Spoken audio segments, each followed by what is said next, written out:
Channel 5 cinema நேயர்களுக்கு வணக்கம். இன்னைக்கு நம்ம மரியா அப்படின்ற படத்தோட ரிவ்யூ தாங்க பார்க்க போறோம். இந்த படத்தை வந்து ஹரி கே சுதன் அப்படின்றவர் தான் டைரக்ட் பண்ணியிருக்காரு. ஸோ படத்தோட கதைக்கே டைரக்டா போயிடலாம். படத்தோட கதை என்ன அப்படின்னு கேட்டிங்கன்னா, ஒரு கிறிஸ்டின் பொண்ணு அவங்க வந்து நன்னா இருக்காங்க. அதாவது கன்னியாஸ்திரியா கடவுளுக்கு சேவை பண்ணிட்டு இருக்காங்க. ஸோ அவங்களோட கான்வென்ட்டை பொறுத்த வரைக்குமே வருஷத்துக்கு 3 இல்ல 4 டைம் தான் வந்து வெளியில போகணுமா. ஸோ அதே மாதிரி தான் இவங்களும் வந்து பல வருஷமா வெளில போகாம திடீர்னு ஒரு நாள் வெளியில போகலாம் அப்படின்னு முடிவு பண்றாங்க. அப்படி அவங்க முடிவு பண்ணும்போது அவங்களோட கசின் வீட்டுக்கு போறாங்க. அவங்களோட கசின் வந்து ஒரு பொண்ணு தான். ஸோ அவங்களோட ஃப்ரெண்ட்ஸ் அப்புறம் 2 பசங்க எல்லாம் சேர்ந்து வந்து லிவ் இன்ல வாழ்ந்துட்டு இருக்காங்க. ஸோ அப்படி இருக்கப்போ இவங்களும் வந்து அவங்க வீட்டில் போய் ஸ்டே பண்றாங்க. இது வரைக்குமே எல்லா ஆசைகளையுமே மனசுக்குள்ள கட்டுப்படுத்தி வச்சுட்டு கடவுளுக்கு சேவை பண்ணிட்டு இருந்த ஒருத்தவங்க திடீர்னு அவங்களோட கல்ச்சர்லாம் பார்க்குறப்ப அவங்களுக்கு பல ஆசைகள் வருது. அதுலேயும் என்ன ஆசைகள் வந்தாலும் பரவாயில்ல, இந்த லஸ்ட் ஃபிசிக்கல் இந்த மாதிரி ஆசைகள் உங்களுக்கு வந்து வருது. ஸோ இதனால நிறைய கண்ட்ரோல் பண்ணி பார்க்குறாங்க. பட் ஒரு கட்டத்தில் அவங்களால முடியாம சில தவறான விஷயங்களை பண்றாங்க. ஸோ இதுக்கப்புறமா என்ன ஆகுதுன்னா, என்னோட வாழ்க்கை இப்படி ஆனது, எனக்கு இந்த ஆசைகள் வந்ததுக்கு நீங்க தான் காரணம் அப்படின்னு சொல்லி கடவுளையே வெறுக்கிறாங்க. அதுலேருந்து வெளியில வந்தாலும் பரவாயில்ல, பட் அந்த கிறிஸ்டின்லேருந்தே நான் வெளியில வரணும் அப்படின்னு சொல்லிட்டு கிறிஸ்டினையே வந்து நான் வெறுக்கிறேன் அப்படின்னு சொல்லி அதுலேருந்து வெளியில வரணும் அப்படின்றக்காக சாட்டன் அப்படின்ற இன்னொரு குரூப்ல ஆட் ஆகுறாங்க. ஸோ அவங்களோட குரூப்பை பொறுத்த வரைக்குமே வந்து கிறிஸ்டின்ஸை எதுக்குறவங்க அப்படின்னு சொல்லாம கடவுள்ன்ற ஒரு மனிதர் தான், ஏசுன்றவர் வந்து ஒரு மனிதர் தான் அப்படின்னு சொல்லக்கூடிய ஒரு குரூப் அப்படின்னு சொல்லலாம். ஸோ அவங்களோட குரூப்ல இவங்க போய் சேர்றாங்க.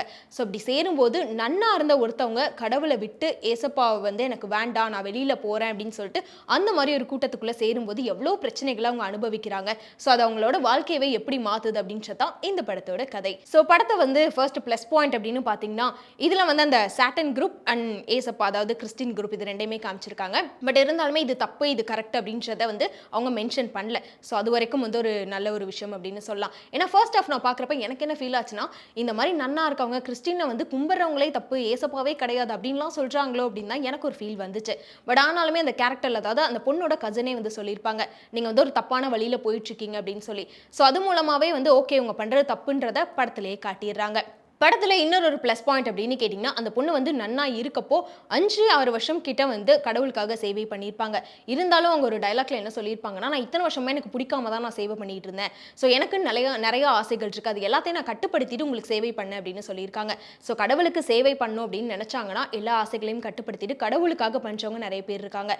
இருந்தாலும் ஒரு பொண்ணா வந்து ஒரு பொண்ணுக்கான ஆசைகள் எல்லாத்தையுமே கண்ட்ரோல் பண்ணி வச்சுட்டு அவங்க அந்த மாதிரி பண்றாங்கன்றப்போ எப்போ வேணா அவங்க மனநிலை மாறலாம். ஸோ அப்படி இருக்கவங்கள கொஞ்சம் பார்த்து தான் இந்த மாதிரி ஒரு விஷயத்துக்குள்ள போகணும் அப்படின்றதையும் எடுத்து காட்டியிருக்காங்க.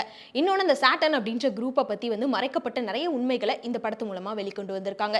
ஸோ இப்படி சில ப்ளஸ் பாயிண்ட்டும் படத்தில் இருக்கு. மைனஸ் அப்படின்னு கேட்டிங்கன்னா, ஒரு பொண்ணு நன்னா இருந்துட்டு இத்தனை வருஷம் ஆசைகளை கண்ட்ரோல் பண்ணாலுமே இப்படி ஒரு கல்ச்சர் அவங்க பார்க்குறப்போ நிறைய ஆசைகள் வந்திருக்கலாம். வேற மாதிரி ட்ரெஸ் பண்ணணும், வெளியில் போகணும், ஃப்ரெண்ட்ஸ் இருக்கணும், அப்படியெல்லாம் உங்களுக்கு தோணியிருக்கலாம். பட் அப்படி காட்டாமல் இந்த ஃபிசிக்கல் அப்படின்ற ஒரு விஷயத்த அந்த பொண்ணுக்கு ஆசையாக வர வச்சு இப்படி காட்டியிருக்கதை கொஞ்சம் அவாய்ட் பண்ணியிருக்கலாம் அப்படின்ற ஃபீல் வந்து பர்சனலாகவே எனக்கு இருந்துச்சு. பிகாஸ் அது ஃபுல்லாக தான் அந்த பொண்ணுக்கு அந்த ஆசை வந்தனால தான் அதுலேருந்து வெளியிலே வராங்க அப்படின்ற மாதிரி தான் படத்தில் காமிச்சிருப்பாங்க. ஸோ அதை வந்து கொஞ்சம் அவாய்ட் பண்ணியிருந்தா படம் இன்னும் கொஞ்சம் பெட்டராக இருந்திருக்கும். ஏன்னா இந்த மாதிரி ஒரு படத்தில் இந்த செக்ஸ் அப்படின்ற விஷயத்தை வந்து ரொம்ப அதிகமாகவே வந்து திரும்ப திரும்ப காட்டின மாதிரி ஒரு ஃபீல் இருந்துச்சு. அடுத்ததாக படத்தில் வந்து இன்னொரு மைனஸ் பாயிண்ட் அப்படின்னு சொன்னால் கிளைமேக்ஸை சொல்லலாம். ஏன்னா கிளைமேக்ஸை பொறுத்த வரைக்குமே வந்து என்னப்பா சொல்கிறீங்க அப்படின்றதே வந்து நமக்கே புரியாத அளவுக்கு தாங்க ஒரு சீனை வந்து வச்சிருக்காங்க. பட் அதுக்கப்புறம் ஒருவேளை அந்த கிளைமேக்ஸை நம்ம கையிலேயே கொடுத்துட்டாங்களா, இல்லைனா அவரே வந்து அந்த படத்தை எப்படி முடிக்கன்னு தெரியாமல் அப்படி ஒரு கிளைமேக்ஸ் வச்சிருக்காரா அப்படின்றது நிறைய பேருக்கு குழப்பமாக தான் இருந்துச்சு. அந்த குழப்பம் எனக்கும் இருந்துச்சு அப்படின்னு சொல்லணும்.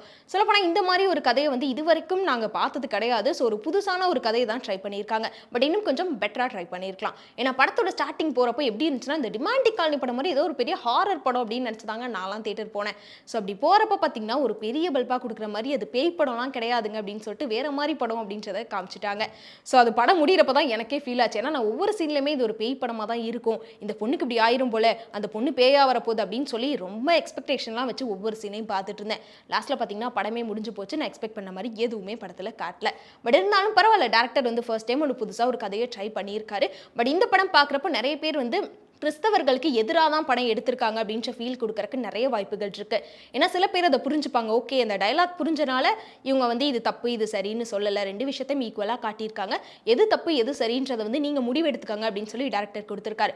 பட் அது ஒரு இடத்துல புரியலை அப்படின்னா முழுக்க முழுக்க இது கிறிஸ்தவர்களுக்கு எதிரான படமாக இருக்கும் அப்படின்னு மக்களுக்கு கண்டிப்பாக வந்து ஒரு யோசனை வரும். அதையும் கொஞ்சம் கிளியராக பண்ணியிருக்கலாம் அப்படின்னு சொல்லிட்டு எனக்கு பர்சனலாக தோணுது. ஸோ இந்த படத்தை போயிட்டு தேட்டரில் பார்க்கலாமா அப்படின்னு கேட்டிங்கன்னா, மேபி போய் ட்ரை பண்ணி பார்க்கலாம். ஒரு புது கான்செப்டாக தான் இருக்குது. நான் வந்து படத்தை பார்த்துட்டேன். ஸோ ரேட்டிங் அப்படின்னு கொடுத்து படத்தோட என்னோட பர்சனல் ஒப்பீனியன் வந்து இதுதான் ரிவ்யூ அப்படின்றத நான் கொடுக்க விரும்பலை. ஸோ என்னை பொறுத்த வரைக்கும் ஒரு புதுசான ஒரு படத்தை நான் பார்த்துருக்கேன், ஒரு புது கதையை வந்து பார்த்துருக்கேன். முக்கியமாக அந்த சாட்டன் அப்படின்ற குரூப்பை பற்றி தெரிஞ்சுக்கிட்டேன் அப்படின்னு சொல்லலாம். நீங்கள் இந்த மரியா அப்படின்ற படத்தை பார்த்துட்டீங்க அப்படின்னா இந்த படம் எப்படி இருந்துச்சு அப்படின்றத மறக்காம கமெண்ட்ல சொல்லிடுங்க. இதே மாதிரி அடுத்த ரிவ்யூவோட உங்களை வந்து பார்க்குறேன். அது வரைக்கும் உங்ககிட்ட டாடா பை சொல்லிக்கிறது நான் உங்க விஜய் சத்யா.